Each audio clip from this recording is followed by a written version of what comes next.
చెప్పిన మాట ఒకే ఒక మాట. అదేంటంటే, ఇక మీరు 40 దినాల్లో ఈ పట్టణం నాశనం అయిపోద్దని చెప్పాడు. వాళ్ళు వెంటనే దేవుని యందు విశ్వాసం ఉంచి అందరూ ఉపవాసం ఉండి ప్రార్థన చేశారు.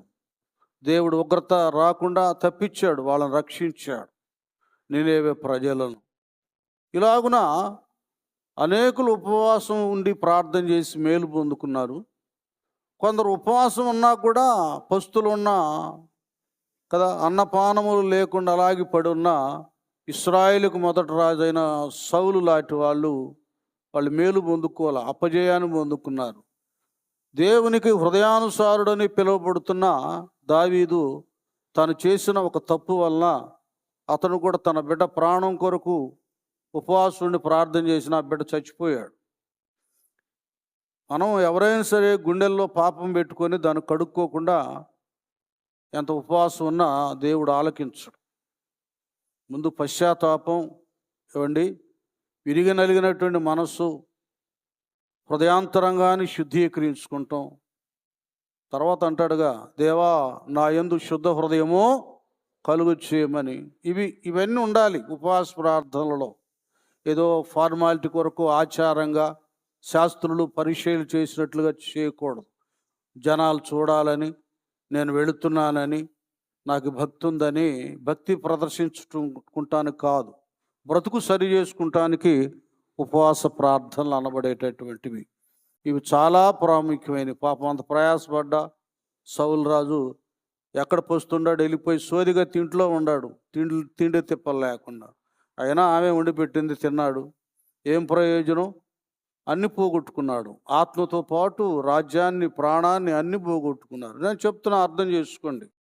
మనమందరం నాతో సహా ఆత్మీయ స్థితిని జాగ్రత్తగా మనం కాపాడుకోవాలి. ఈ ఆత్మీయత మనం జార విడుచుకుంటే మన బ్రతుకులు అన్నీ పోగొట్టుకుంటాం. ఇప్పుడు డబ్బులు ఉన్నట్టున్నా అవి మాయమైపోతాయి. ఇప్పుడు ఆస్తి ఐశ్వర్యం ఉన్నట్టున్నా అవి మాయమైపోతాయి. స్నేహితులు బలగం ఉన్నట్టున్నా అవి మాయమైపోతాయి. దేవుడు లేకపోతే, భక్తి లేకపోతే, ఆత్మీయత లేకపోతే అన్నీ మాయమైపోతాయి. ఆత్మీయత మనలో ఉంటే అసలు ఏమి లేకుండా మనం శూన్యంగా ఉన్నా మాను దినాహారము నేడు మాకు దయచేయమన్నట్లుగా ఏ గడియలో ఏది కావాలో ఒక్కొక్కటి అదే నీ వెంట పరిగెత్తుకుంటూ వస్తుంది. నీతో ఉన్న దేవుడు, నీవు దేవునితో ఉన్న అనుభవము కదా. ఫిలిప్పీలకు రాసిన పత్రిక 4వ అధ్యాయము 19వ వచనంలో రాయబడ్డట్టుగా అలాగూ చేయబడుతుంది నానా. అక్కడ ఎలాగూ పౌలయ్య 4:19లో ఆ సంఘానికి తెలియజేస్తున్నాడో అది చూడండి ఎంత బాగుందో. కాగా దేవుడు తన ఐశ్వర్యము చొప్పున, వినండి నాన్న, అందరూ వినండి. కాగా దేవుడు తన ఐశ్వర్యము చొప్పున క్రీస్తు యేసునందు మహిమలో మీ ప్రతి అవసరమును తీర్చును. అర్థమవుతుందా?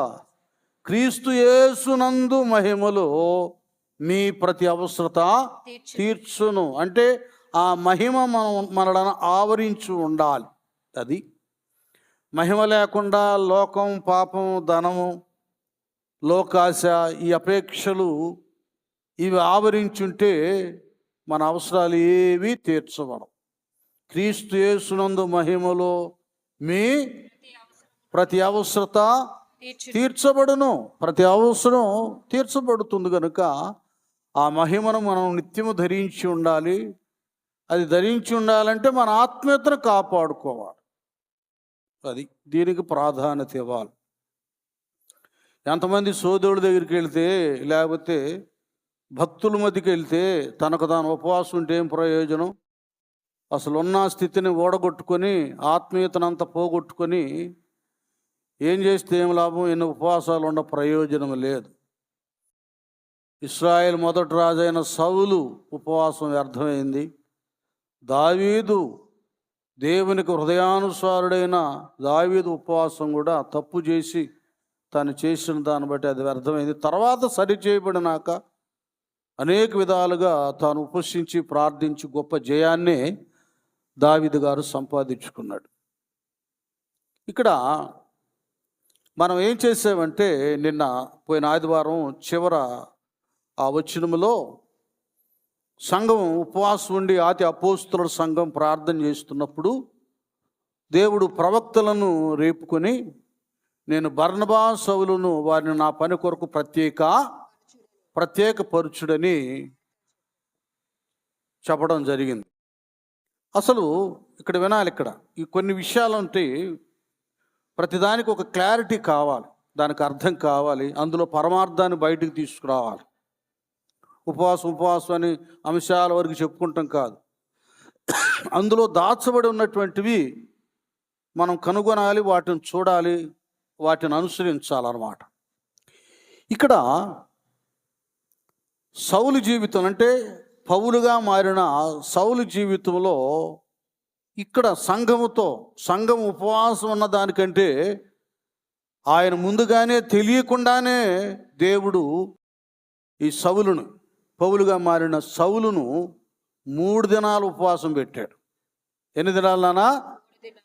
8 దినాలు. గట్టిగా మీ విషయాల్లో కూడా చెప్తా వినండి బాగా. మనందరి విషయాల్లో ఆకలి కాదు, అన్నం తినలేం కదా, నిద్రపోలేం, సరైన రీతిగా మనం ఉండలేం.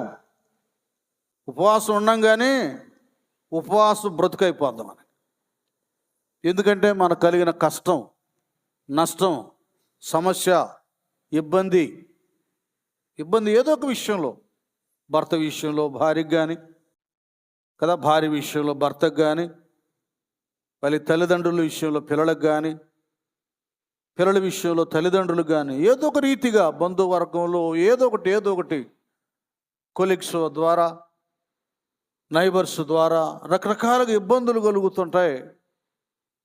ఆకలి కాదు, నిద్ర పట్టదు, అలాంటి పరిస్థితి ఏర్పడింది కొన్ని సందర్భాల్లో. అదొక రకమైన ఉపవాసం. ఇలాంటి దాన్ని సౌలు జీవితంలో, అంటే పౌలుగా మార్చబడిన సౌలు జీవితంలో దేవుడు ప్రయోజనకరంగా మార్చాడు. ఆయన దమస్క మార్గానికి సౌలు అధికార పత్రాన్ని చేతబుచ్చుకొని ఇంకా అసలు క్రైస్తవ్యం లేకుండా చేయాలి, ఈ ప్రచారాలు, ఈ బోధలు ఇవేవి లేకుండా చేయాలి, అందరూ కూడా యేసు ప్రభువుని తన సొంత రక్షకునిగా అంగీకరించి బాప్తీసాలు తీసుకొని రక్షించబడుతున్నారు, అందరూ క్రైస్తవులైపోతున్నారు, రోమా ప్రజలు కూడా మారిపోతున్నారు, యూదులందరూ మారిపోతున్నారు. కనుక వీళ్ళు ఎవరిని బ్రతకనివ్వకూడదని సంఘాన్ని హింసించడానికి పత్రాన్ని చేతపుచ్చుకొని దమస్క మార్గాన్ని వెళుతున్నప్పుడు అక్కడ దైవ దర్శనం కలిగిందండి. క్రీస్తు అంటే మతం కాదు, ఆయన మార్గం. నేనే మార్గమును సత్యమును జీవమును, నా ద్వారా తప్ప ఎవడు కూడా తండ్రి ఇంట్లోకి ప్రవేశించలేడు, అంటే పరలోకం వెళ్ళలేరు. ఈయన పరలోకానికి మార్గం. ధర్మశాస్త్రం తెలిసిన, లేఖనాలు తెలిసిన, ప్రవక్తల ప్రవచనాలు తెలిసిన, అందులో ఉన్నటువంటి సంగతులను సౌలు గారు కూడా అర్థం చేసుకోలేకపోయాడు. యూదా మతమే ఇదే శాశ్వతమైంది, నిష్ఠగలది, ఇదే మనం అనుసరించాలి, దీనికి వ్యతిరేకులను హతమార్చాలి అనేటటువంటి ఉగ్రవాదంతో ఊగిపోతున్నాడు. అసలు అందులో దాచబడినటువంటి యెషయా గ్రంథం 9:6లో ఉన్న యేసుప్రభువారు, మీకా గ్రంథంలో ఉన్న యేసుప్రభువారు, ధర్మశాస్త్రంలో ఉన్న యేసుప్రభువారు, కీర్తన గ్రంథంలో ఉన్నటువంటి యేసుప్రభువారు అక్షరంగానే కనపడుతున్నాడు, కానీ ఆయనే రక్షకుడు అన్నట్లుగా సౌలు గారికి కనబడలేదు. నీకు కానీ నాకు కానీ మనందరికి కానీ ప్రార్థనలకు వచ్చినా ఆదివారం వెళ్ళాలి, రావాలి, పోవాలి, వెళ్తే మంచిదిలే, కలిసి వచ్చిదిలే అనేటటువంటి వాళ్ళు ఉంటారు. వాళ్ళకి ఏంటంటే ఈ లోకంలో కలిసి వస్తే చాలు, ఇంకదే దేవుడు అన్నట్లుగా ఉంటారు. అది కాదు, ఈ లోకంలో కలిసి రావడం కాదు, దేవునితో మనం కలిసి ఉండాలి. దేవునితో మనం కలిసి ఉండాలంటే దేవుని వాక్య ప్రకారం జీవించాలి, సత్యంలో నిలబడాలి. ఆ సత్యమే మనలను స్వతంత్రులుగా చేస్తుంది. ఈ స్వతంత్రమే పరలోక రాజ్యం దూతలతో కూడా కలిసి నడవడానికి స్వేచ్ఛను అనుగ్రహిస్తుందని ఇది చాలామందికి తెలియదు. కనుకనే వాళ్ళు ఎంతకాలం వచ్చినా మారు మనసు పొందరు, బాప్తీసం పొందరు.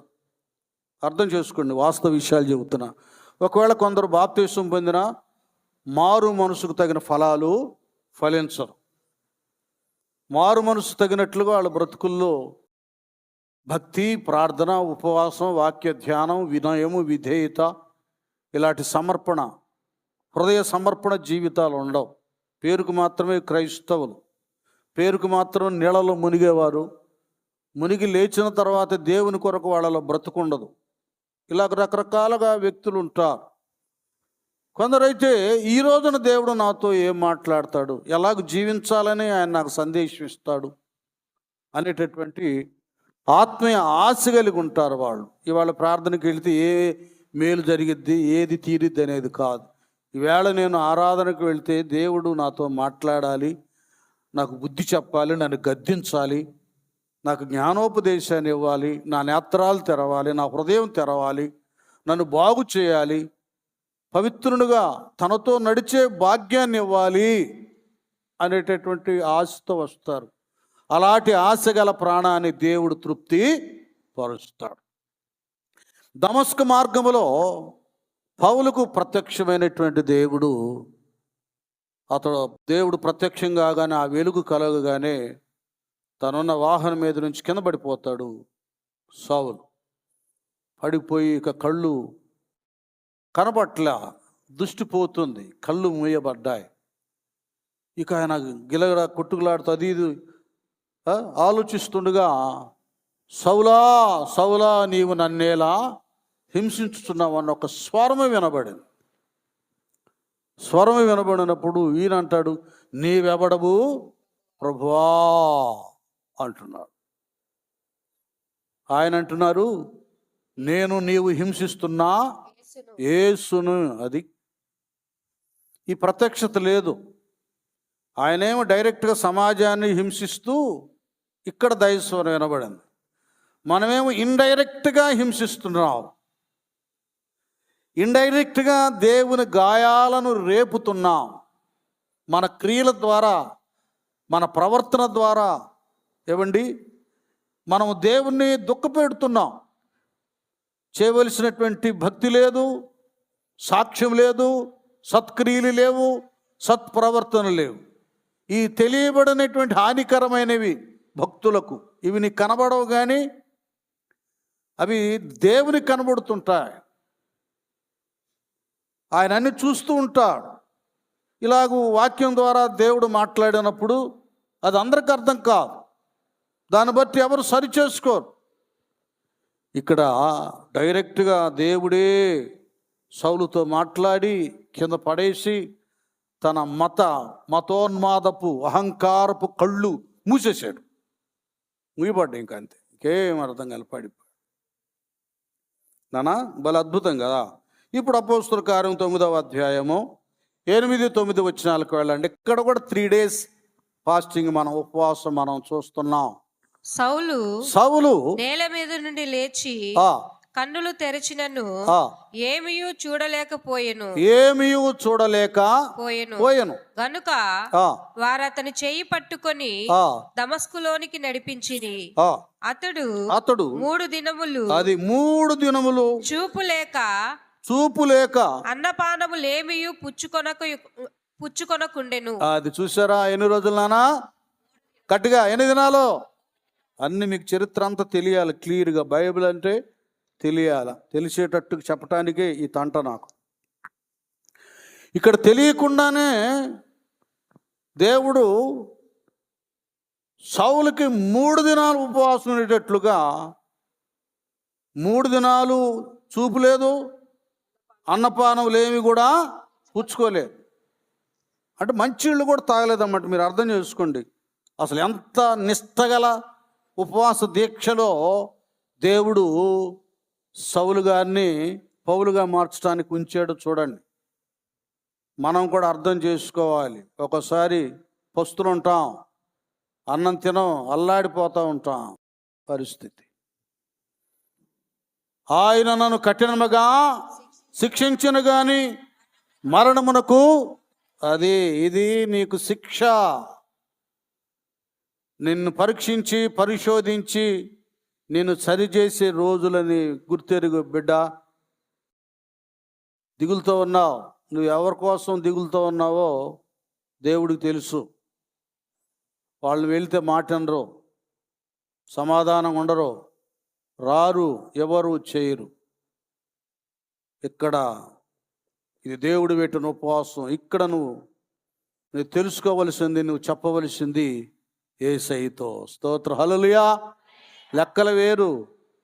ఆయన తీసుకొచ్చాడంటే చేయి పట్టుకొని వాళ్ళ జీవితంలో నువ్వు వెళ్ళన్నా కూడా వెళ్ళరు, నాకు వద్దన్నా కూడా ఆగేది కాదు. యెహోవా నీవు ఆశీర్వదించిన ఎడల అది ఎన్నటికెన్నటికి ఆశీర్వదింపబడుతుంది. ఆశీర్వదకరంగానే ఉంటుంది, దీవెనకరంగానే ఉంటుంది. 3 దినాలు పస్తు పెట్టి పడేసి ఉపవాసం చేశాడు. నేను ఈ లింక్ ఎందుకు చెప్తున్నానంటే, అపోస్తలుల కార్యం 14లో సౌలుని బర్నబాను నా సేవ కొరకు ప్రత్యేకపరచమని దేవుడు ప్రవక్తలతో మాట్లాడటానికి కారణం ఏంటంటే, ముందు సౌలు వ్యక్తిత్వం ఇక్కడ కనబడుతుంది. ఇక్కడ ఉపవాసాల కంటే ముందుగానే దేవుడు పౌలుని 3 దినాలు ఏం చేశాడు? ఉపవాసం ఉంచాడు. అది దేవుడు ఒక వ్యక్తిని తన సేవ కొరకు ప్రత్యేకపరుచుకుంటాడు అనేటటువంటిది జరగబోతున్నప్పుడు ఈ 2 లింకులు ఉంటాయి. ఒకటి సంఘం, 2 ఆ వ్యక్తి యొక్క వ్యక్తిత్వంలో దర్శనం. ఈ 2 ఉంటాయి అన్నమాట.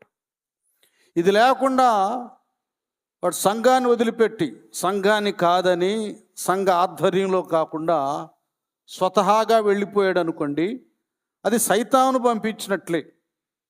అతడు నేను బోధకుడు అవ్వాలి, నేను పాస్టర్ని అవ్వాలి, నేను గొప్పవాడిని అవ్వాలి, నేను పిలిస్తే వస్తున్నారు కదా 10 మంది, ఆ 10 మందిని నేను ఒక గూడు కట్టుకుంటే పోద్ది, నాకు ఒక టైటిల్ వచ్చిందని అతను పెట్టుకునేటటువంటి టైటిల్స్ అవి. దేవుడిచ్చిన పిలుపు కాదు, అధికారం కాదు. దేవుడు ఎన్నిక చేసుకున్న సంఘ ఆధ్వర్యంలో వాళ్ళు నడిచేవాళ్ళు కాదు. కొంతమంది చూడండి, మనం బస్ స్టాండ్లో, రైల్వే స్టేషన్లో చూస్తాం, పిల్లల్ని సంకన పెట్టుకొని అడుక్కుంటూ ఉంటారు. మీకు అర్థం అవడం చెప్తున్నా. ఇప్పుడు పరిస్థితి ఏంటంటే, ఆ అడుక్కునే ఆమె సొంత కొడుకు కాదు, కూతురు కాదు. వాడు ఏడితే పాలు కూడా ఇవ్వలేరు. అడుక్కుంటానికి తెచ్చినోడుగా, అడుక్కుంటానికి తెచ్చినోడు పాలు ఎక్కడిస్తారు? పాలు ఎక్కడ ఉంటాయి ఆమెకి? బెగ్గింగ్. అట్లా తయారయ్యారు. ఆధ్యాత్మిక విషయంలో కూడా వాళ్ళు ఏ ఆత్మీయ బిడ్డను పెంచలేరు, వాక్య పాలతో బలపరచలేరు కదా, వాళ్ళకు ఆధ్యాత్మిక పరమైన దీవెనను తీసుకురాలేరు. ఇప్పుడు కొంతమంది పిల్లల్ని వాహనంలో తీసుకెళ్తారు కాన్వెంట్కి తీసుకెళ్తాడు. వాడు కాన్వెంట్కి తీసుకెళ్ళగలని పిల్లలకు పాఠాలు చెప్పగలడా? ఎల్కేజీ నుండి కదా 3rd క్లాసు వరకైనా కూడా వాడు చెప్పలేడు. అందులో తర్ఫీదై అది నేర్చుకొని అందులో జీవించిన వాడు కాదు కదా. డ్రైవరే, టీచరే. దీనికి ఎంత విలువలుంటే సేవకత్వానికి ఇంకెంత విలువలు ఉంటాయో, దీనికి ఎంత క్రమం ఉంటుందో, దైవ ప్రత్యక్షత ఉంటుందో, దైవ అధికారం ఉంటుందో, నియమముకు ఉంటుందో మీరు అర్థం చేసుకోండి. ఈ దినాల్లో చాలామంది ఇలాగూ తయారైపోయారు. ఇక్కడ దేవుడు దర్శనం కలిగింది సౌలుకి. 3 రోజులు నువ్వు ఫాస్టింగ్ ఉండాలని 3 రోజులు ఉపవాసం చేశాడు దేవుడు, అంతే. అప్పుడు వెంటనే అసలు చూడండి ఈ లింకులన్నీ ఎలాగున్నాయో. ఉపవాసం వల్ల మీకు చెప్తున్నా, ఆశీర్వాదాలు చెప్తా ఉన్నాను, అవి వ్యర్థం కావు. ఒక మూర్ఖంగా మతోన్మాదిగా ఉన్నటువంటి, ఒక తోడేలాగా క్రూరంగా ఉన్నటువంటి వాడు దేవుడి అతను ఉపవాసం నుంచి అతను ఒక గొర్రె పిల్లగా మార్చేశాడు. ఈ 10వ వచనం నుంచి మనం చదువుకుంటూ వెళ్తే, దమస్కులో అననీయ అని ఒక శిష్యుడు ఉండేను. ప్రభువు దర్శనమందు అననీయ అని అతనిని పిలవగా అతడు, ప్రభువా ఇదిగో నేనున్నానను. స్తోత్రం చెప్దాం గట్టిగా. గట్టిగా చెప్పడంలా చూసారా, భక్తులు కొందరు బయటికి రావాలి. అననీయ అనేటటువంటి ఒక శ్రేష్టమైన శిష్యుడు ఉన్నాడు. ఈయన సామాన్యుడు కాదు. దేవుడు అతనితో మాట్లాడతాడు. దర్శన వరం ఉంది. మనం చెప్పుకోవాలంటే ఈ దర్శనం ప్రవచనాలు ఉన్నవారు ప్రవక్తలు. ఇతనొక ప్రవక్త. నేను చెప్తున్నాను, బ్రదర్, నువ్వు ఎంతకాలం అయింది రక్షించబడి? ఏదైనా ఒక మంచి దర్శనం నీకు వచ్చిందా? దయాల దర్శనాలు కాలేదండి. వచ్చిందా? ఒక భాష నీ నోటు వచ్చిందా? ఒక ప్రవచనం నీ నోటు వచ్చిందా? సిస్టర్, నువ్వు ఎంతకాలం అయింది రక్షించబడి? ఏ దర్శనం నువ్వు చెప్పగలుగుతున్నావు? ఏ ప్రవచనాన్ని నువ్వు రిలీజ్ చేయగలుగుతున్నావు? ఇది క్రిటికల్, భయంకరమైనటువంటి సన్నివేశం. సంఘాన్ని క్రూరంగా హింసించినటువంటి ఒక వ్యక్తిని నిలబెట్టడం, బాప్తిస్మం ఇవ్వడం, ఆత్మను పొందుకునేట్లు చేయడం, ఈ కార్యక్రమాలన్నీ జరగబోతా ఉన్నాయి. ఎవరికి ఈ కార్యక్రమం నిర్వహించడానికి ఎవరికి ఇవ్వాలి పెత్తనం, అధికారం అని పరిశుద్ధాత్మ దేవుడు చూస్తే ఇక్కడ అననీయ అనే ఒక శిష్యుడు కనబడుతున్నాడు. ఇది గట్టిగా చప్పలు కొడతారా? ఈ దినాన నీ స్థితి ఏంటో నువ్వు చెప్పు. ఇంకది నువ్వు ఎవరి గురించి, అసలు నీ గురించి అని నీకు ఒక దర్శనం వస్తుందా? నీ భార్య బిడ్డల గురించి వస్తుందా? నీ భర్త పిల్లల గురించి ఏదైనా ఒక ప్రత్యక్షతను నువ్వు సంపాదించుకోగలిగావా? నేను మీకేం చెప్తున్నానంటే, భక్తిలో కూడా మీ జీవితకాలం అంతా ఒడ్డున బ్రతుకు బతకాకండి. బ్రదర్స్ కానీ సిస్టర్స్ కానీ ఒడ్డున బ్రతుకు బతకాకండి. లోతులోకి రండి. అక్కడ ఒక ఉన్నతమైన ప్రత్యక్షతను మీరు పొందుకుంటారు. ఒడ్డు బ్రతుకు సముద్రం ఒడ్డున చెత్త చెదారం చచ్చిని ఎట్లా కొట్టుకొస్తాయో, భక్తిలో ఒడ్డునుంటే ఈ లోక సంబంధమైన నిర్జీవ స్థితే కానీ ఆధ్యాత్మిక సంబంధమైన ఈవులను, వరాలను నువ్వు సంపాదించుకోలేవు. ఒడ్డునేటటువంటి నామకార్థ క్రైస్తవుల బ్రతుకంత ఇలాగే ఉంటుంది. అందులో ఉన్న సారం వాళ్ళకి అర్థం కాదు, రుచి వారికి తెలియదు, వ్యర్థంగానే బ్రతుకుతూ ఉంటారు. ఒక భయంకరునికి బాప్తిస్మం ఇవ్వడానికి, అతని తల మీద చేతులుంచి ప్రార్థన చేయటానికి దేవుడు అననీయను ఏర్పాటు చేసుకున్నాడు. నువ్వు ఎవరి కొరకు ఏర్పాటు చేయబడ్డావు? నీ వలన ఎవరికైనా ప్రయోజనం ఉందా? అసలు నీకుందా ముందు? ఇవన్నీ కాదు. అమ్మా, రాత్రంతా ప్రార్థన చేశా, నాకు దేవుడు ఈ శోధన తప్పించాడు, ఈ సహాయం చేశాడు, ఇది అనుగ్రహించాడు అనే సాక్ష్యం నువ్వు ఏనాడైనా చెప్పగలిగావా? అర్థం చేసుకోండి. ఇక చూడండి, అందుకు ప్రభువు నువ్వు లేచి తిన్నదనబడిన వీధికి వెళ్ళి యోధాను వాని ఎంట తార్సు వాడైన సౌలు అను వాని కొరకు విచారించుము. ఇదిగో అతడు ఏం చేస్తున్నాడంట? ప్రార్థన. గట్టిగా ఇప్పుడు చెప్పడగొట్టండి. ఒక్క దెబ్బకు లాగి కొట్టగానే ప్రార్థన చేయని వాడు ప్రభువుకి ప్రార్థన చేస్తున్నాడు. ఇది కొన్ని కీడులు మనకు మేలునివ్వడానికి. కీడు వెనక ఏముంచాడు దేవుడు? అది శ్రమ వెనక మహిమ ఉంటుంది, వ్యాధి వెనక ఆరోగ్యం ఉంటుంది. ఇవన్నీ ఉంటే దేవుని భక్తులు విధానాలు వేరు. ఇంకేముందయ్యా? ఇంక లేడు, అది కాదు, అది లోకం. ఇంకేముంది? అంత మునిగిపోయాడు, అది లోకం. మన విషయమై లోకం తీర్పు తీర్చలేదు. ఎందుకంటే ఆయన చేతిలో మనం ఉన్నాం, ఆయన నియమములో మనం ఉన్నాం. కొట్టినా, పెట్టినా, పడద్రోసినా, కూల్చినా, నిలబెట్టినా, వర్ధిల్లింప చేయినా అది ఆయనకే సాధ్యం. ఆయనే మనకు చేస్తాడు. ఎవడు మనకు కీడు చేయటానికి వీలు లేదు. యెహోవా మన పక్షంగా ఉండగా, మీరే చెప్పాలి గట్టిగా, మనకి గట్టిగా చప్పట్లు కొడదాం. హల్లెలూయా. అర్థమవుతుందా? మీకు రెండు అన్నమాట. ఒకటి, కొంత దిగులుతో తిండి తిప్పలు లేకుండా ఉండారా, దేవుడికి దగ్గరుండి ఆయన అడగటానికి ఇది అన్న సంగతి గుర్తుపెట్టుకోండి.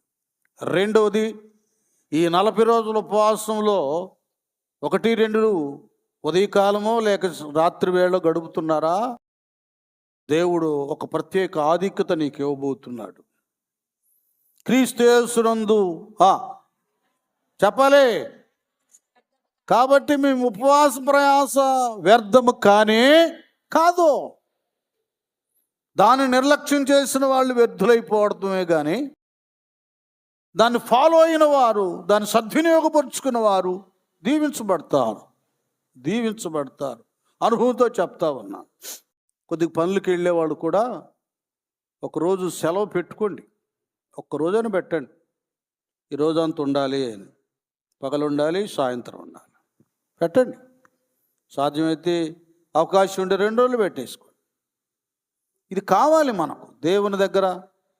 ఈ ఆశీర్వాద పండుగలు, ఉపవాస పండుగ అంటే, ఈ ఫంక్షన్ల కంటే, వాటికంటే, వీటికంటే కూడా ఉపవాస దీక్ష అనేది ఆధ్యాత్మికపరమైన పండుగలు ఇవి. వీటిలో ఆత్మీయ ఆనందం. పరలోక రాజ్యం అంటే భోజనము పానము కాదు. ఏంటంట? నీతి, సమాధానము, పరిశుద్ధాత్మ యందలి ఆనందం. అది ఇప్పుడు ఆ భోజనం పెట్టుకుని మనకు లేదు కదా, ఆ భోజనం పానం లేదు కదా, ఉపవాసం కదా. ఇందులో నీతిమంతులుగా తీర్చబడతాం, దేవునితోనూ పరిశుద్ధులతో సమాధానంగాను కలిగి ఉంటాం, పరిశుద్ధాత్మ యందలి ఆనందాన్ని పొందుకుంటాం. అది. ఇక అననీయ ఒక దెబ్బ కింద పడిపోయి పక్షిలాగా ఇప్పుడు ప్రార్థన చేస్తున్నాడు. ఒకవేళ ఈ గడిలో నువ్వు కూడా పౌలయ్యలాగా దుఃఖంతో ఉండి ప్రార్థన చేస్తే చింతించొద్దు, నువ్వు ఫెయిల్ కావు. ఇప్పుడు నీ నడక వేరుగా ఉంటుంది. నీ జీవన విధానం ఒక ప్రత్యేకంగా దేవుడు చేస్తాడు. నేను మళ్ళీ చెప్తున్నా, దేవుని సన్నిధి, ప్రార్థన, రక్షణ అంటే ఏదో వచ్చి పాటలు పాడటం, మైకులు పట్టుకొని ప్రసంగాలు చేయడం, ఏమండి, రావడం పోవడం, బైబిల్ చదవడం, ఇది మాత్రమే కాదు. పాడాలి, బైబిల్ చదవాలి, ఆరాధన చేయాలి, రావాలి. దానికి కొంత లోతు ఉంది, అంతరంగ సమర్పణ ఉంది. ఆధ్యాత్మిక విధానంలో నువ్వు సరిగా జీవించవలసిన జీవితం ఒకటి ఉంది. అది నీకు, నీ అంతరంగానికి, దేవునికి తెలుస్తుంది, మనుషులకు తెలియదు. నువ్వే మనుషులు కనబడాలని మనం నటిస్తాం, అది వేషధారణ అవుతుంది. దేవుని కనబడాలని చేసేది అది అంతరంగ సమర్పణతో, త్యాగముతో కూడిందే. అవన్నీ ప్రత్యేకంగా ఉంటాయి. ఇప్పుడు వరకు సౌలు యోధా మతం కొరకు బ్రతికాడు.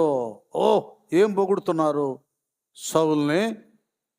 ఆ సంఘాన్ని హింసించి, ఈ సంఘాన్ని హింసించి, ఆ స్త్రీలను చెరసాలు వేసి, ఈ పురుషులను చెరసాలు వేసి, వీళ్ళని తిట్టి వాళ్ళని కొడతా ఉంటే, ఆహాహా సౌలు నువ్వు మామూలుడు కాదాయా, అస్సలు నువ్వు నిజమైన యూదుడు అంటే నువ్వు, అసలైన యెహోవా భక్తుడు అంటే నువ్వు భలే చేసేవాళ్ళని పొగుడుతున్నారు. ఒకటే పొగడతాం, ఉబ్బిపోయాడు ఆయన.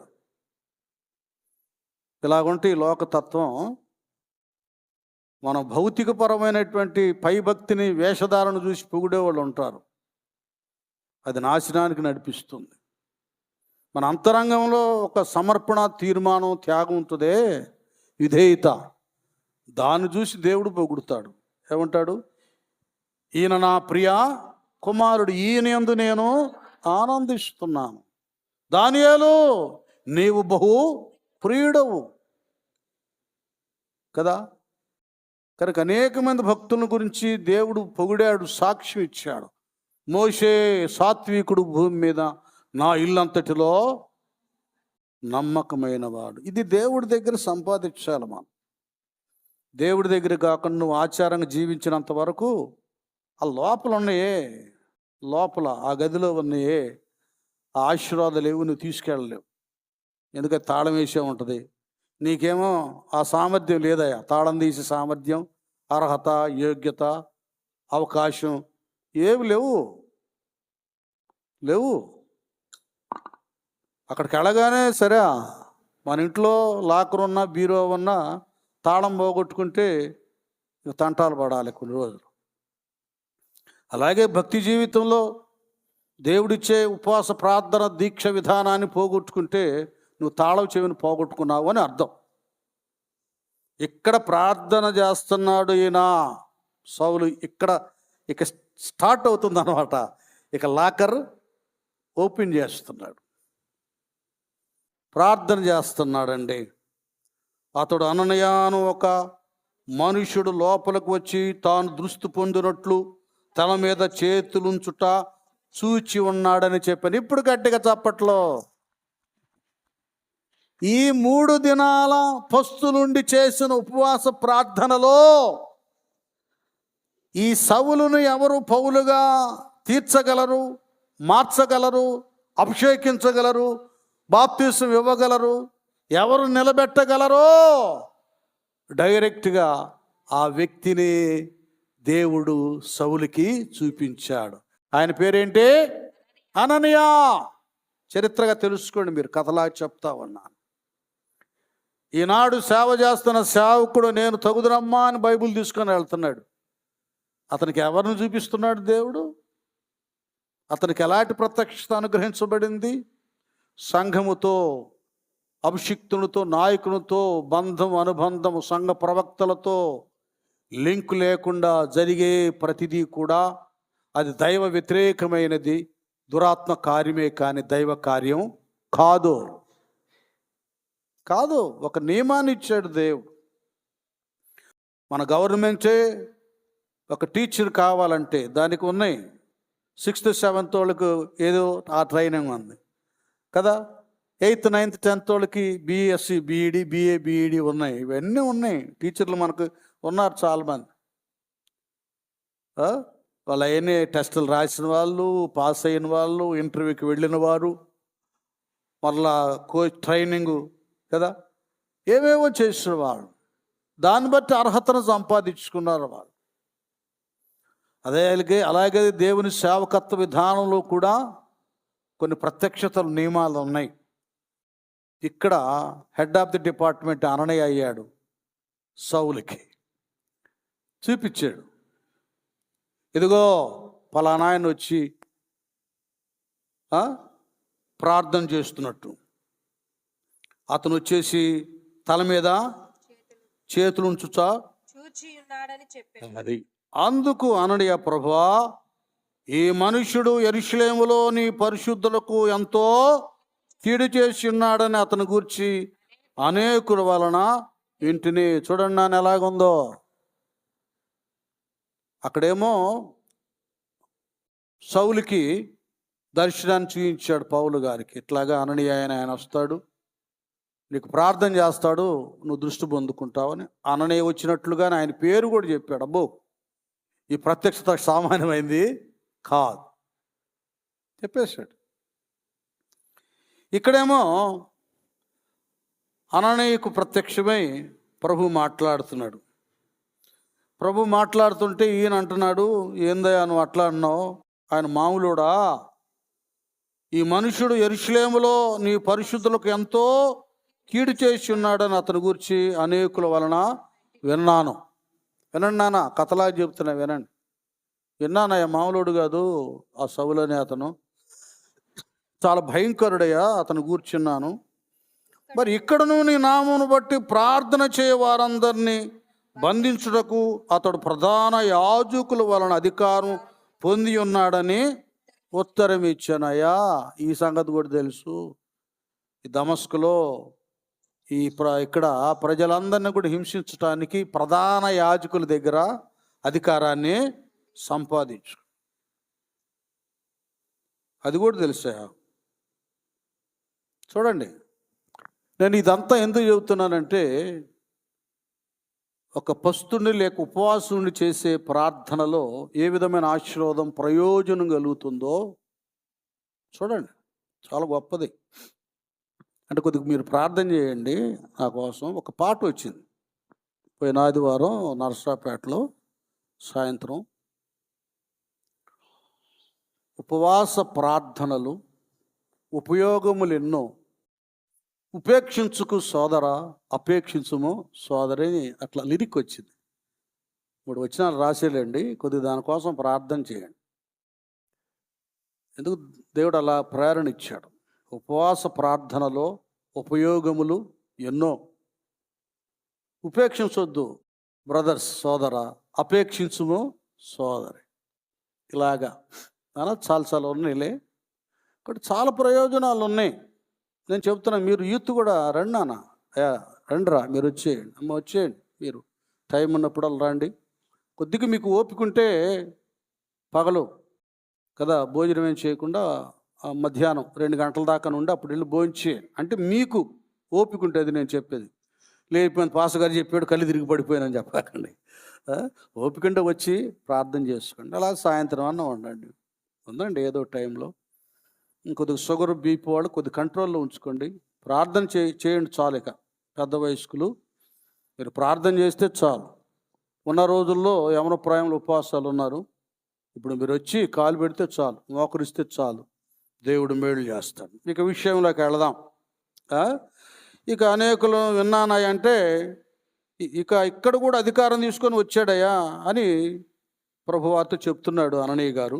అందుకు ప్రభు నీవు వెళ్ళుము అన్యజనుల ఎదుటను రాజుల ఎదుటను ఇశ్రాయేలుల ఎదుటను నా నామమును భరించుటకు ఇతడు నేను ఏర్పరచుకున్న సాధనమై ఉన్నాడంటే పాత్రై ఉన్నాడు. గట్టిగా చప్పట్లో.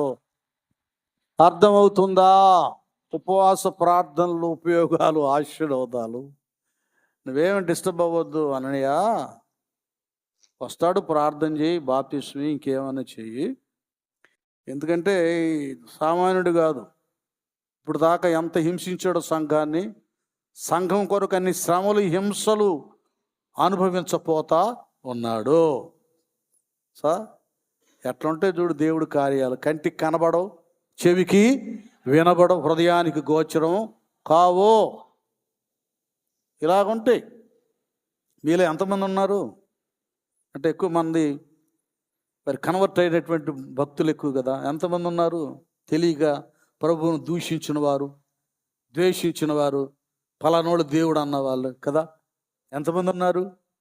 ఈనాడు ఆ ప్రభువు కొరకు నేనేమైనా చేస్తాను, ఆయనే నాకు ముఖ్యం, ఆయనే నాకు ప్రథముడు, నాకు సమస్తం నా ప్రభువే నాకు కావాలని సమర్పణ జీవితం కలిగి ఆయన హత్తుకొని శ్రమైనా ఎళ్ళవా నువ్వు ప్రార్థనకు వెళ్ళొద్దన్నా కదా. నిన్ను చిన్న చూపు చూస్తున్నా నాకు నా ప్రభువే ముఖ్యమని వస్తున్న వాళ్ళు చాలామంది ఉన్నారు.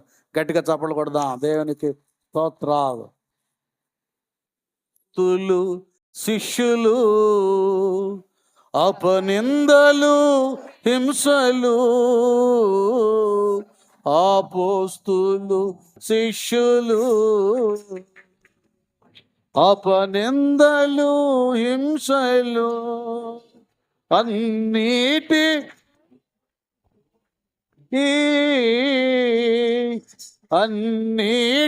భరించిరి, ఆత్మలను రక్షించిరి. ఏది నీ సాక్ష్యము, ఏది నీ త్యాగము, యేసు వార్తను చాటింపను ఎలా నిర్లక్ష్యము. లేచిరారము ఓ క్రైస్తవ, ఏది నీ సాక్ష్యము. హల్లెలూయా చెప్పేశాడు. ఇతడు నా నామము కొరకు ఎన్ని శ్రమలను నానా అనుభవింపవలను నేను ఇతనికి చూపెదనని అతనితో చెప్పాను. అననయ్య వెళ్ళి ఆ ఇంట ప్రవేశించి అతని మీద చేతులించి, సౌలా సహోదరుడా, నీవు వచ్చిన మార్గములో యేసు నీకు కనబడిన ప్రభు అయిన యేసు నీవు దృష్టి పొంది పరిశుద్ధాత్మతో నింపబడినట్లు చెప్పెను. ఇప్పుడు గట్టిగా చప్పట్లు కొట్టండి. దేవునికి స్తోత్ర. మీరు చెప్పండి, ఇదొక బైబిల్ స్టడీ అనుకోండి కదా, లేక మనం లేఖనాలని అన్వేషిస్తున్నాం అనుకోండి. ఇలాంటి సంఘటనే, సందర్భమే అపోస్తుల కార్యంలోనే ఇక్కడ అననీకి సౌలు గారికి లింక్ జరిగినట్లుగా ఎవరెవరికి జరిగింది.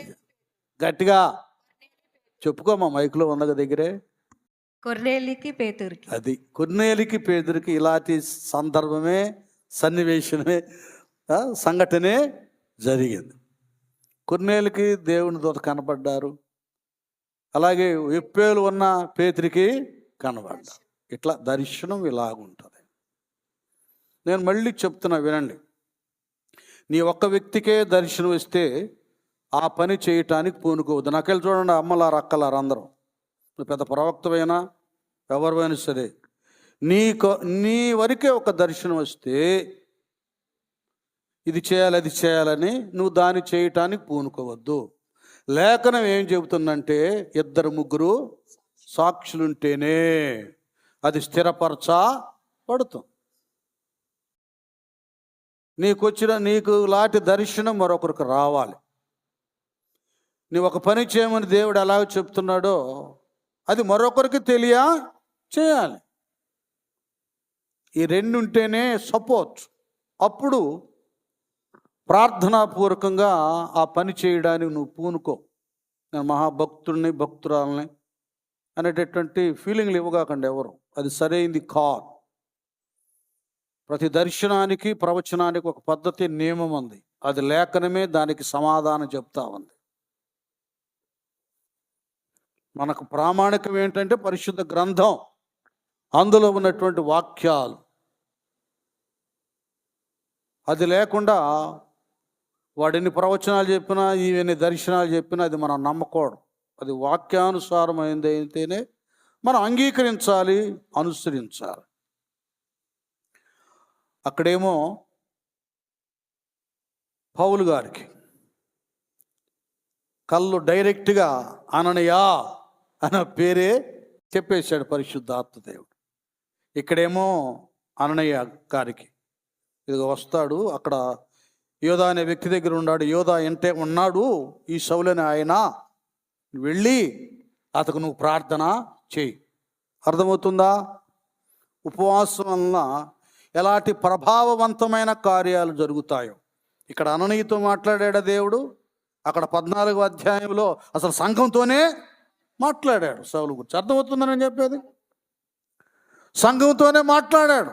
సౌల్ని నా పని కొరకు నేను ప్రత్యేక పరుస్తున్నానని. ఇలాంటి ప్రభావవంతమైనవి, ఆశ్చర్యాన్ని కలిగించేవి ఉపవాస ప్రార్థనలో కొందరు ఊహించినట్లుగా టైం పాస్ కాదు, వ్యర్థమైనటువంటివి కానే కావు. దైవ సమయ విలువలు ప్రతి భక్తుడు, భక్తురాలు గ్రహించాలి. గ్రహించిన ప్రతి వారు అనుసరిస్తారు, పాల్గొంటారు, అందులో ఆశీర్వాదాన్ని ఆస్వాదిస్తారు, అనుభవిస్తారు. నాకేం పట్టిందిలే అని ఫార్మాలిటీ భక్తులు ఎక్కడేసేవ గొంగళంటే అక్కడే ఒడ్డునే ఉంటుంది ఆ దోన. పక్కెలు, చచ్చిన పీనుగులు, చెత్త చెదారం, గడ్డి గాదం ఉంటుంది అక్కడ. బ్రతుకులో పవిత్రత రాదు అలాంటి వాళ్ళకి. దైవ ప్రత్యక్షత కలగదు, అభిషేకం, కృపావరాలు సొంతం కావు. ఇవన్నీ భక్తులు గ్రహించాలి. అసలు ఏ ఇంట్లో ఉన్నారో అది కూడా చెప్పేశాడు. ఎవరింటున్నారటండి? ఎవరింటున్నారో? యోధా. అది యోధాను వాని ఇంట ఉన్నాడు. ఇప్పుడు అక్కడికి వెళ్ళాలి అననీయ గారు. అననీయ వెళ్ళిపోయారండి, ఆ ఇంట ప్రవేశించారు. సౌలు గారి మీద చేతులుంచి, సౌలా సోదరుడా, నీవు వచ్చిన మార్గంలో నీకు కనబడిన ప్రభు అయిన యేసు నీవు దృష్టి పొంది, స్తోత్రం హల్లెలూయా. మొదటేంది? దృష్టి పొంది తర్వాత ఏంటి? పరిశుద్ధాత్మతో నింపబడినట్లు. అదే నువ్వు దృష్టి పొందుకోవాలి, పరిశుద్ధాత్మతో నింపబడాలి. బా ఎంత అద్భుతం అండి. సౌలు ఉపవాస ప్రార్థన ఎంత అద్భుతమైన కార్యం చేసింది. తల మీద చేతుల నుంచి ప్రార్థన చేశాడు అననయ్య గారు. దృష్టి వచ్చింది. ఈ భౌతికపరమైన ఈ దృష్టితో పాటు మీరు గారు చెప్పాలి, ఆ దృష్టితో ఈ దృష్టితో పాటు ఇంకో దృష్టి ఏంటి? ఆత్మ సంబంధం. అంటే ఆత్మనేత్రాలు కూడా తెరవబడ్డాయి. రెండు దృష్టిలు వచ్చేసినాయి. ఈ లోకం కనబడకుండా మూయబడిన కళ్ళు మళ్ళా తెరవబడి అన్ని దృశ్యాలు చూస్తున్నాడు. అలాగే ఈ లోకమే కాకుండా పరలోకము, పైనున్నవి, ఆత్మీయత, ఆత్మ, ఇవన్నీ చూడటానికి ఈ కళ్ళు కూడా, మనోనేత్రాలు కూడా సౌలు గారికి తెరవబడ్డాయి. గట్టిగా చప్పట్లు. పరిశుద్ధాత్మతో నింపబడినట్లు నన్ను పంపిన. ఆత్మ పొందుకున్నాడండి. ఇక మొదలు పెట్టాడు భాషలు, ఆత్మీయ నడిపింపు. అప్పుడే అతని కన్నుల నుండి పొరల వంటివి రాలగా దృష్టి కలిగాను. ఇది ఈ రాలాలి. ఒక్క నిమిషం నాన్న. పొరల వంటివి ఏమవ్వాలి చెప్పాలంటే అందరికీ రాలాలి. రాల్తలాయి, పొరలు అతుక్కొనే ఉంటున్నాయి. మాకు చొక్కడం ఆపరేషన్ చేసినప్పుడు వైట్ ఏదో కదా, అది కాటన్ ఏదో పెట్టేస్తారు. ఇక్కడ బ్లాక్ స్పెట్స్ ఇస్తారు. ఇంకా నెలల తరబడి అదే ఉంచరు. దాన్ని తీసి వేయాలి. ముందు ఆ కాటన్ లాంటిది కింద పడేసి అట్టగా 3 రోజులు దేవుడు చేశాడు. ఇప్పుడు ఏం చేశాడు? రాలి పోయిన పొరల వంటివి ఏమైనాయట? రాలిపోయిన. అలాగే ఇది తీసేస్తారు ఆ కాటన్ కొన్ని రోజులకి. అప్పుడు చిన్నగా ఆ బ్లాక్ స్పెట్స్ కూడా తీసేస్తాం. ఇట్లాగా కళ్ళు కనపడతాయి. తిన ఆధ్యాత్మిక విషయంలో కూడా ఏ అహంకారం, ఏ గర్వం, మతోన్మాదం అతను ఒక మూర్ఖుడుగా తయారు చేసినాయో, ఆ గర్వపు పొరలు, అహంకార పొరలు ఏమైపోయినాయి? రాలిపోయినాయి. నీలో నాలో కూడా రకరకాల పొరలు ఉంటాయి.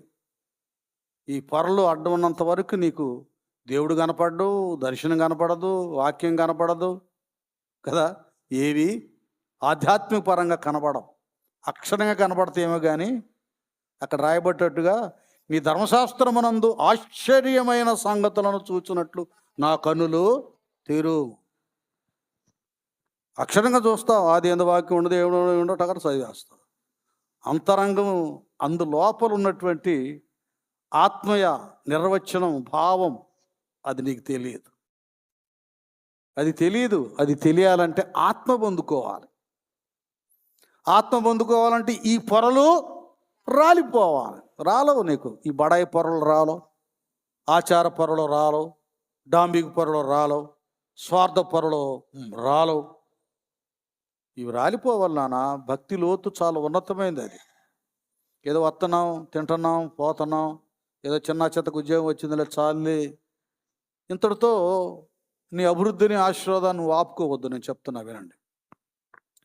ఒకవేళ దైవ సన్నిధికి రావడం నీకు కష్టంగాను, సమయం అంతా కూడా అయిపోయేటట్లుగా ఉన్నా, ఏనా కొద్ది బాధకరంగా ఉన్నా, ఆయాసంగా ఉన్నా, ఇంతసేపు ఏడ కూర్చోవాలి, ఒకటే నొప్పులు అనుకుంటున్నా, కుర్రోళ్ళతో సైతం ఉన్నారులేండి ఆ బ్యాచ్ అనుకున్నా, కొద్దిగా ప్రయాసపడు. క్రీస్తు యేసునందు నీ ప్రయాస వ్యర్థం కానే కాదు. నువ్వు వాక్యం నమ్ముతున్నావా? నమ్మితే ప్రయాసపడు, కొద్దిగా ప్రయాసపడు.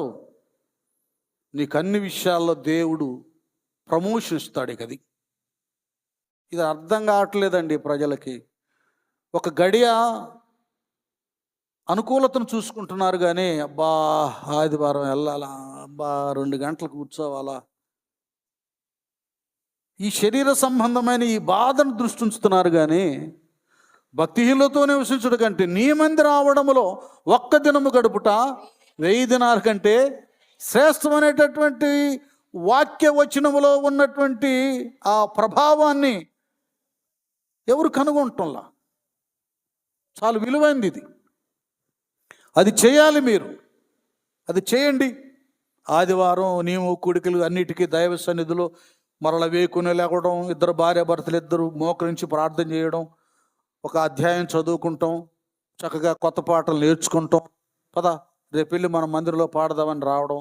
నేను ఇంతవరకు ఏ జంటను చూడాల. పదండి మనం నేర్చుకున్నాం, రాత్రి పాడదాం. అక్క నేను మైకి మీ ఇద్దరం పాడతామని అన్నారా ఎవరన్నా? అన్నావా నువ్వు? అక్క మీరు ఎవరు అన్నారా?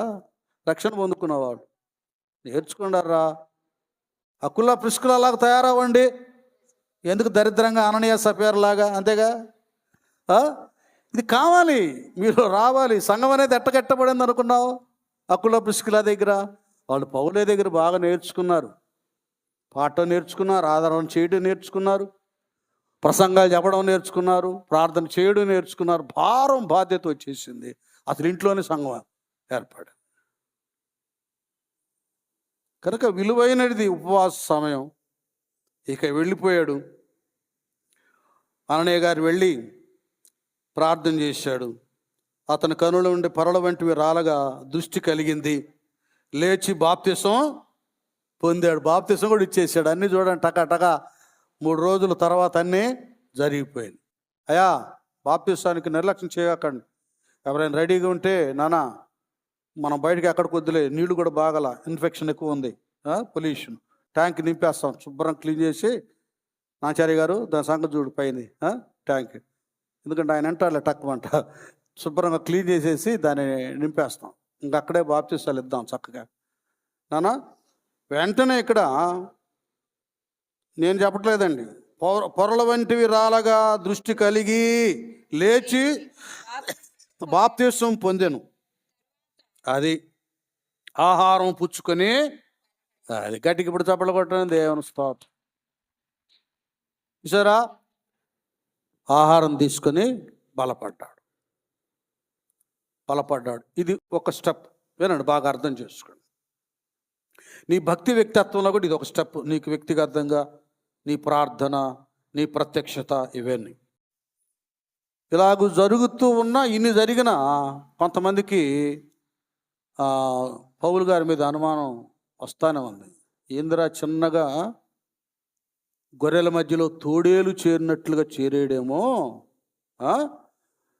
ఈ సంఘాన్ని ఏ తిప్పలు పెడతాడో, ఈ అననీయకేం పని లేదు, పతోడు నమ్ముతాడు, బాప్తిసం ఇచ్చేసాడు, మళ్ళీ ఏ కీడు చేస్తాడో అనుకుంటుంది సంఘంలో. అనేకులు అనుకుంటున్నారు, అందరు కాదు, కొందరు అనుకుంటున్నారు.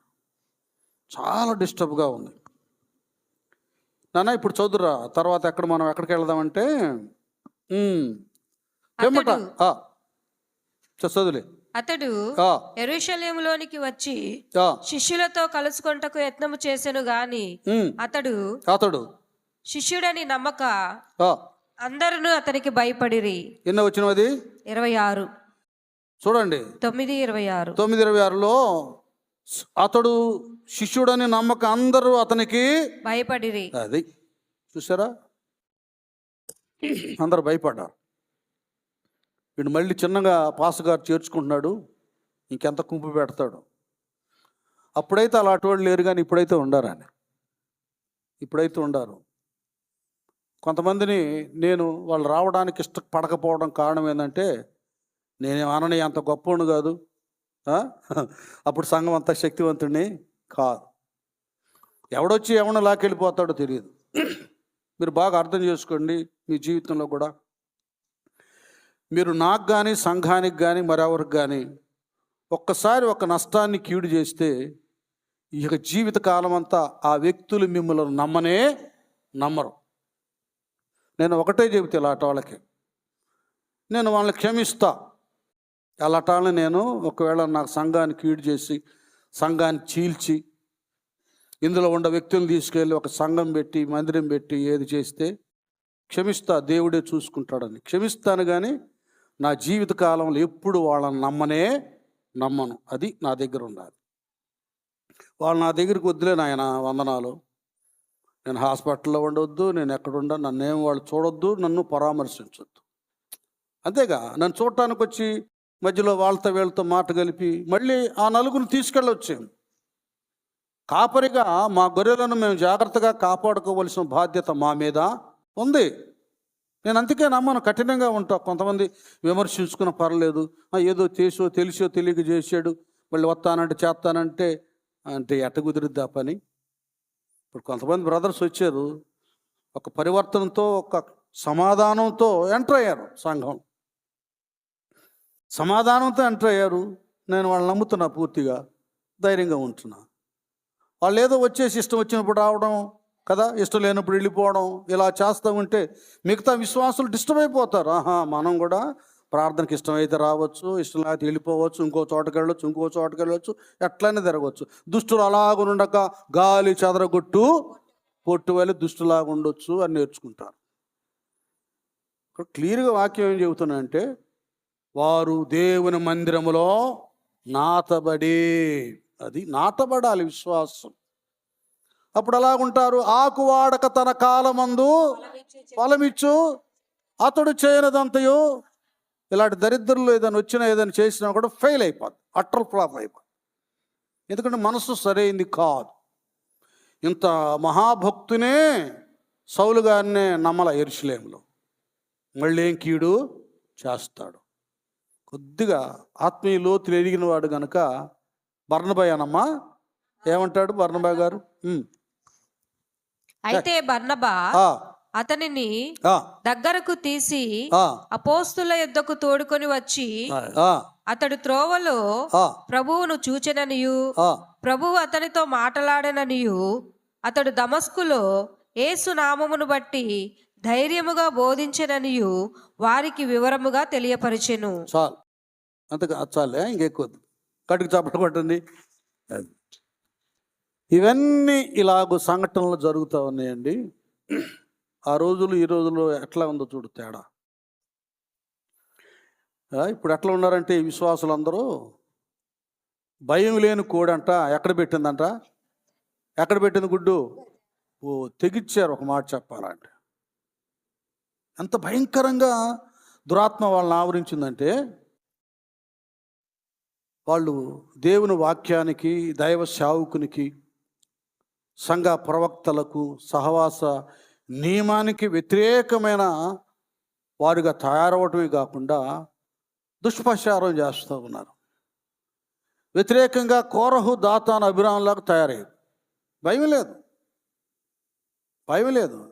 అసలు మోషే అక్కైన మిరియమే ఒక మాట అంటే దేవుడు డైరెక్ట్ అంటాడు, నీకంత ధైర్యం నా సేవకుని దూషించడానికి, విమర్శించడానికి? దేవుడే అన్నాడు, మనిషి కాదు. నేను ఇవన్నీ ఎందుకు చెబుతున్నానంటే, మీరు నన్ను పొగడాలి, డబ్బా కొట్టాలని కాదు నాన్న. మీరు ఒక నియమాన్ని, వినయము, విధేయత, ఒక ధర్మాన్ని మీరు తెలుసుకోవాలి కదా. ఏమంటాడు 141వ కీర్తన, అభిషిక్తులు కొట్టగా తిట్టగా, అది మాట ఒకటి చదవండి. అక్కడ చూడండి ఎట్లాగంటాడు, నీతిమంతులు నన్ను కొట్టుట నాకు ఉపకారము. ఇప్పుడు నీతిమంతులు కొడుతున్నారంటే, నీతిమంతులు వీళ్ళు కొడుతుంటే, నీతిమంతులు నన్ను కొట్టుట నాకు ఉపకారం. వారు నన్ను గద్దించుట నాకు తైలాభిషేకం. వాళ్ళు గద్దిస్తే ఏంటంట? తైలాభిషేకం. నేను అట్టి అభిషేకమును త్రోసివేయకుందును గాక. వారి దుష్ట క్రియలను చూచియు. అభిషేకాన్ని నేను, అర్థమవుతుందా? దైవ సేవకులు మనం గద్దించినా, హెచ్చరించినా దానికి లోబడటం మీ బాధ్యత. అది తైలాభిషేకం. అభిషేకాన్ని పొందుకుంటావు, ఉన్నతమైనటువంటి స్థితిని దేవుడు నీకు అనుగ్రహిస్తాడు. ఇంత గొప్ప దైవ ప్రత్యక్షత పొందుకున్న సౌలునే సంఘం అంతా నమ్మకపోతే, ఆత్మీయ లోతులో ఉన్నాడు కాబట్టి బర్నబా, నాయన ఎట్లా కాదులే, నువ్వు సంఘం మధ్యలోకి రా అని అందరి మధ్యలో ఏం చెప్పించాడు?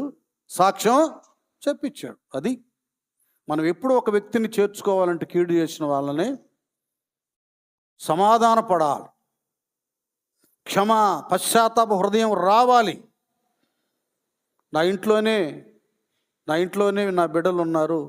ఏ బిడ్డకైనా హాని కలిగితే, నష్టం కలిగితే, లేకపోతే ఆ పిల్ల ఒకవేళ 1-2 రోజులు కనబడకపోతే, అమ్మో ఎంత దుఃఖం, బాధ.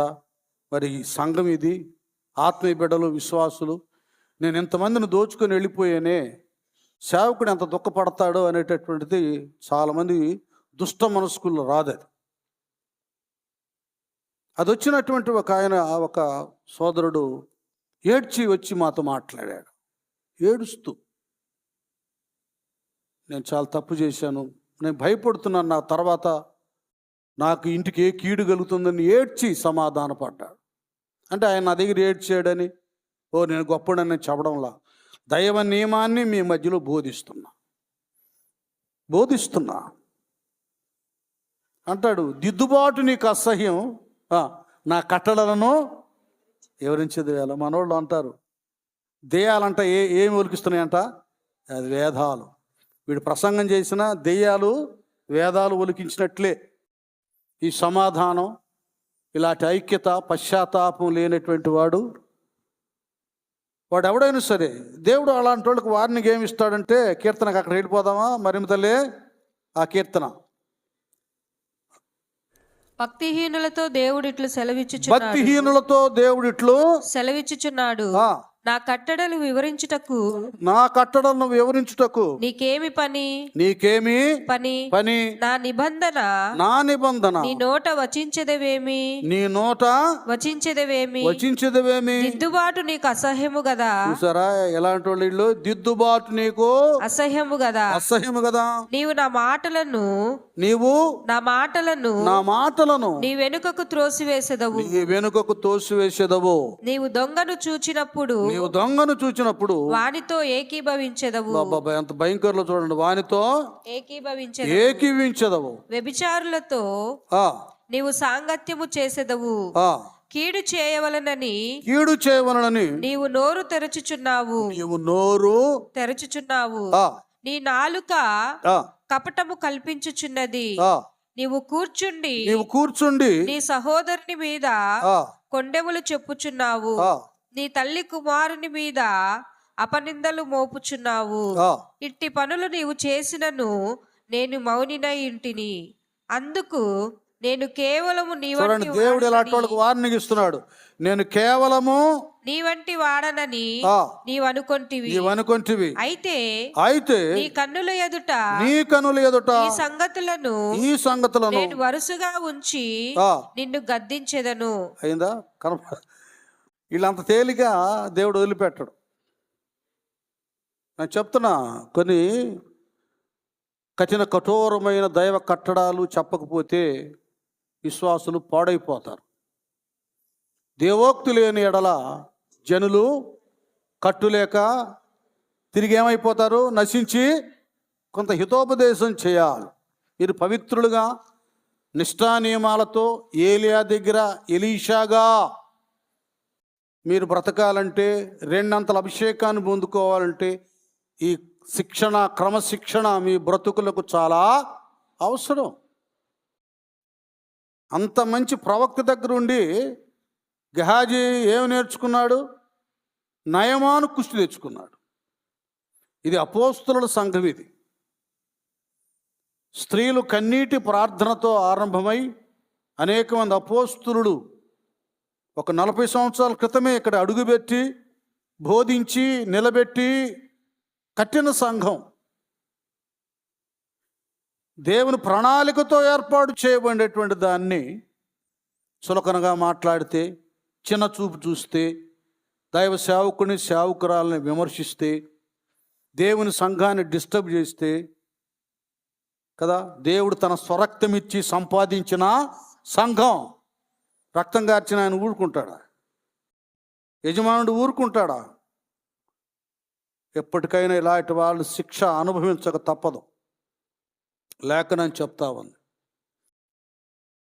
కనుక ఈ సన్నివేశాలు అక్కడ జరుగుతాయని మళ్ళీ ఎంటర్ అయితే సంఘాన్ని ఎక్కడ నాశనం చేస్తాడో సౌలని భయపడి చేర్చుకోలేదు. కానీ అతను క్రమక్రమేణా సౌలు గారు ప్రార్థన, సాక్ష్యం, ఆత్మ పొందుకొని తన ఆత్మీయతలో నడవబాటం గ్రహించి బర్నబా సంఘం అందరి మధ్యలో సౌలు గారు గురించి సాక్ష్యం ఇప్పించేశాడు.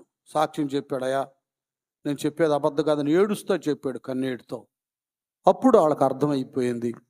అందుకే అర్థమైపోయింది కనుకనే 14వ అధ్యాయంలో ఉపవాస ప్రార్థనప్పుడు కూడా, అంతేగానా 14వ అధ్యాయం ఉపవాస ప్రార్థనప్పుడు కూడా వాళ్ళని సౌలుని ఆహ్వానించారు. 13వ అధ్యాయంలో కూడా ఆహ్వానించడం, 13వ అధ్యాయం ఇంకోసారి కూడా చెబుతున్నారు, 13వ అధ్యాయంలో ఆహ్వానించడం జరిగింది. అప్పుడు పరిశుద్ధుల మధ్యలో, ఉపవాస ప్రార్థన మధ్యలో ఆయన ఉన్నాడు. వ్యక్తిగతంగా ఆయనకు వచ్చిన దర్శనం 3 రోజుల ఉపవాసంలో, ఇక్కడ సంఘం అంతా ఉపవాసం చేస్తుండగా పరిశుద్ధాత్ముడు కదా తన ఆత్మ ద్వారా ప్రవక్తల్లో నుండి నా పని కొరకు నేను సౌలును బర్నబాను ప్రత్యేక వారు ప్రభువును సేవించుచు ఉపవాసము చేయుచుండగా పరిశుద్ధాత్మ నేను బర్నబాను సౌలును పిలిచిన పని కొరకు వారిని నాకు ప్రత్యేక పరచుడని వారితో చెప్పెను. ఎప్పుడు గట్టిగా చెప్పు. అంతట వారు ఉపవాసముండి ప్రార్థన చేసి వారి మీద చేతులుంచి వారిని పంపిరి. ఇప్పుడు గట్టిగా చప్పలు కొట్టండి. ఇది కనుక సౌలు గారికి పౌలయ్యే ఆధిక్యతను ఇచ్చాడు ఉపవాస ప్రార్థనలో, తన వ్యక్తిగత ఉపవాస ప్రార్థన, సంఘ ఉపవాస ప్రార్థన వలన. కనుక నువ్వు చేస్తున్న ఉపవాస ప్రార్థనలో నువ్వు కుటుంబ వ్యవస్థలో ఎన్నో పోరాటాలు, కష్టాలు, నష్టాలు, ఒడిదుడుకులు ఉన్నాయి. నీ ఆత్మీయ జీవితంలో ముందు సాగిపోకుండా అడ్డులు, అభ్యంతరాలు కూడా ఉండవచ్చు. ఇవాళ దేవుడు చెప్తా ఉన్నాడు, నీవు నాకు దగ్గరగా ఉండి నాకు విజ్ఞాపన చేస్తున్నావు కనుక నీ అంతరంగం అంతా నేను పరిశీలన చేశా. నీ కుటుంబంలో జరుగుతున్నటువంటి ప్రతి కీడు మేలు నేను దృష్టించుతున్నాను. ఆ శ్రమ, ఆ కీడు, ఆ కష్టం, కన్నీటి నుండి నేను నీకు విడుదల కలుగజేయబోతున్నాను. గట్టిగా అది ఇవి వేస్ట్ కావు. ఈ తర్వాత సాక్షి చెబుతారుగా, ఉపవాసాలు అయిపోయిన తర్వాత ఒక్కొక్కరు సాక్ష్యాలు ఇస్తారు. అందరం వింటాం, చప్పట కొడతాం, దేవుని మహిమపరుస్తాం.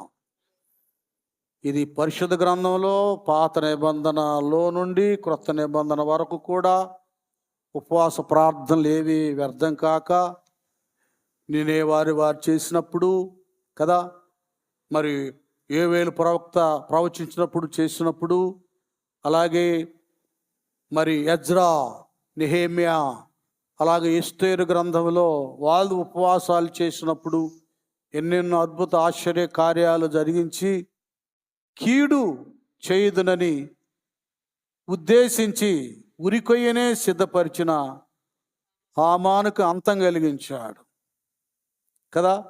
ఇంకనేక మంది బిడలను హతమార్చాలని ప్లాన్ వేసినటువంటి వారు ప్లాన్నే తారుమారు దేవుడు చేశాడు. కుటుంబ వ్యవస్థలో ఇంకేముంది, అయిపోయింది అన్నట్లుగా ఉన్నా అయిపోలేదు. ఆశీర్వాదాలకు ఆరంభం అని దేవుడు చెప్పబోతున్నాడు కనుక మీరు ధైర్యంగా ఉండండి, ఉపవాస ప్రార్థనలో పాల్గొనండి. నేను వింటున్నాను కదా, ప్రక్కనే ఉండి ఉన్నతమైన సందేశాలు దేవుడు తన యొక్క సేవకురాళ్ళ ద్వారా మాట్లాడుతున్నాడు. ఇప్పుడు హామాను చెప్పిందే దైవ సేవకురాలు. నిన్న దాని గురించి ఒక సేవకురాలు వాక్యం చెప్తా ఉంది.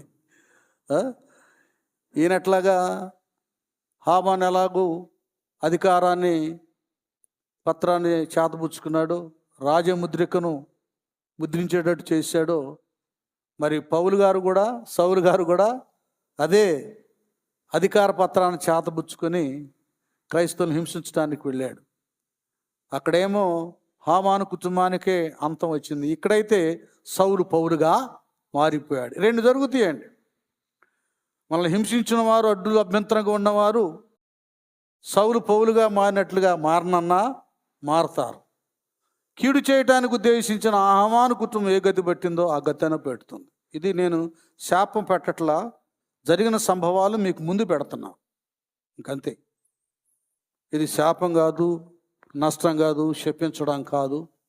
లేఖనములో, గ్రంథములో మునుపు జరిగినటువంటి సంఘటనలు నేను కథగా మీకు చెప్తా ఉన్నాను కనుక ఇదే మిక్కిలి అనుకూల సమయం. ఈనాడే రక్షణ దినము. మారు మనసు లేని వాళ్ళకి రక్షణ, రక్షించబడ్డారని చెప్పుకున్నటువంటి వారు ఆధ్యాత్మిక విషయ అభివృద్ధికి సంరక్షణ. ఇది గ్రహించి దేవుని దగ్గర మన హృదయాలు కుమరించి దేవుడిచ్చిన ఆశీర్వాద గడియలను సద్వినియోగపరుచుకుందాం. ముందుకు వెళ్ళి ఉన్నతమైన ఆశీర్వాదం, రాకడ కొరకు సిద్ధపాటు, రాజ్యం కొరకు స్థిరపాటు కలిగి ఆయన పాదాల దగ్గర బ్రతికుందాం. అటు కృపా భాగ్యాన్ని దేవుడు మనకు అనుగ్రహించునుగాక. తల వంచండి, ప్రార్థన చేసుకుందాం. హృదయాలు తెరవండి ఒక్కొక్కరు. నా ప్రభువా, నా దేవా, నాయన నీ పాదాల దగ్గరే నేను వేడుకుంటున్నానయ్యా.